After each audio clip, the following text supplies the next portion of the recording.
તારીખ 1 મે 2026ના રોજ સવારે 8:30 વાગ્યે 8 કિલોમીટર લાંબા રૂટ પર સાડીઓ બિછાવી માનું સ્વાગત. 165મી વધુ ટેમ્પો આકર્ષણનું કેન્દ્ર બન્યું. ઊંઝામાં જગતજનની માં ઉમિયાની ભવ્ય નગરયાત્રા સંપન્ન. જય જય ઉમિયાના નાદ સાથે લાખો શ્રદ્ધાળુઓ ભક્તિમાં લીન થઈ ગયા. પવિત્ર યાત્રાધામ વિકાસ બોર્ડના સચિવ રમેશભાઈ મિર્જાએ નગરયાત્રાને પ્રસ્થાન કરાવ્યું. 8 કિલોમીટર લાંબા રૂટ પર સાડીઓ બિછાવી માનું સ્વાગત.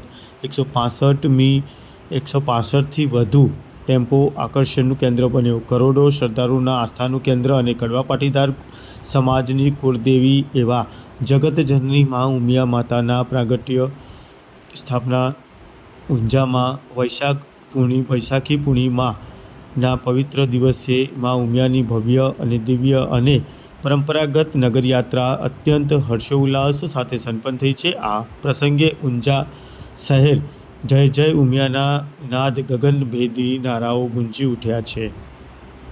યાત્રામાં 165 જેટલા વિવિધ સામાજિક સંદેશ આપતા ટેમ્પો અને ઝાંખીઓ જોડાઈ હતી. ડીજે અને બેન્ડવાજાના તાલે ભક્તિ ગીતોની રમઝટ વચ્ચે હજારો ભક્તો નાચતા ગાતા જોડાયા હતા.